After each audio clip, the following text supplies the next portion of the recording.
Quality education वर्तमान सरकार की प्राथमिकता है और उस दृष्टिकोण से हम कैसे एससीईआरटी को और सुदृढ़ कर सकते हैं उसके बारे में विस्तार से बात होगी। और इसमें मुख्यतः हमारा जो हिस्ट्री, आर्ट एंड कल्चर है हमारे प्रदेश का, बाकी तो मुख्यतः लगभग एनसीईआरटी के ही जो हमारा करिकुलम होता है उसको भी फॉलो किया जाता है,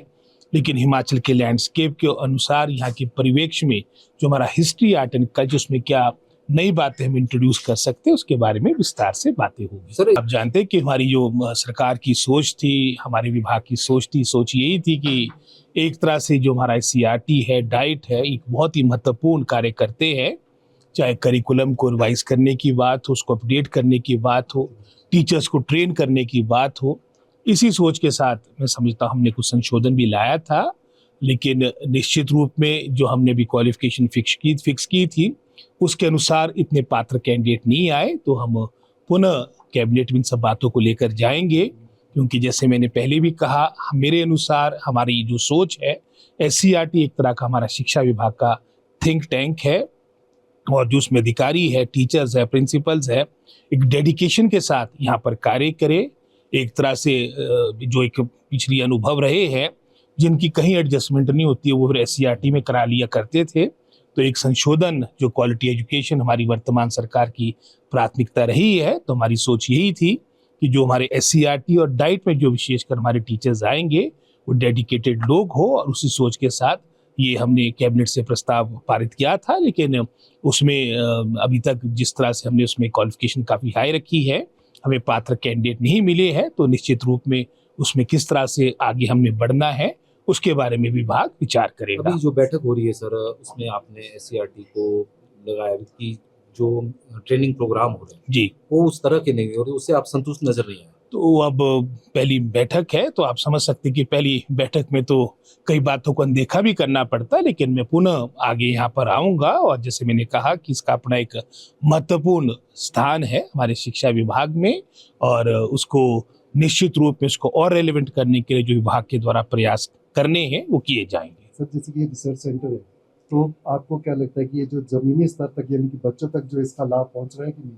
आपकी मुस्कुराहट ये बात बता रही है, लेकिन निश्चित रूप में बेहतर करने के लिए मैं समझता हूँ हमेशा संभावना रहती है, और मेरा आना यहाँ पर ये सिद्ध करता कि गवर्नमेंट इसके बारे में, हमारा विभाग सीरियस है। हमारी सरकार वचनबद्ध है कि क्वालिटी एजुकेशन जो हमारी सरकार की प्राथमिकता रही है, गत 3 वर्षों में बहुत से निर्णय से संबंधित वर्तमान सरकार ने लिया, और जिसका परिणाम था जो भी आपकी रैंकिंग, सर्वेक्षण, सर्वेज आपके किए गए, चाहे वो मैं समझता हूँ कई ऐसे राष्ट्रीय स्तर की बड़ी प्रतिष्ठित संस्थाएं, जैसे उदाहरण के तौर पे परख हमारी बहुत ही शिक्षा के क्षेत्र में बहुत ही मैं समझता हूँ रिकॉग्नाइज संस्था है, उसके द्वारा भी जब आपका सर्वे हुआ, सर्वेक्षण हुआ, उसमें हिमाचल प्रदेश का रीडिंग और लर्निंग लेवल पूरे भारतवर्ष में सबसे बेहतर आंका गया है। और इसी तरह से चाहे न्यास की रिपोर्ट हो, जो 2021 में आप 21वें स्थान पे पहुंच चुके थे, जो गवर्नमेंट ऑफ इंडिया की रिपोर्ट है, उसमें भी अगर आप स्टेट्स की बात करेंगे, आउट ऑफ 28 हम नंबर 3 पे हमारी रैंक है। और अगर उसमें हम यूनियन टेरिटरीज को इंक्लूड करते, उदाहरण के तौर पर चंडीगढ़ अंडरस्टूड है हमारे से बेहतर होगा, तो हमारी रैंक हिमाचल प्रदेश की 5वीं, काफ़ी बड़ी छलांग मैं समझता हूँ हमारे वर्तमान 3 वर्षों में जो शिक्षा विभाग के द्वारा प्रयास हुए उसके धरातल में परिणाम देखने को मिले हैं। परफॉर्मेंस ग्रेडिंग इंडेक्स में भी एक अच्छा मैं समझता हूँ इम्प्रूवमेंट रही है।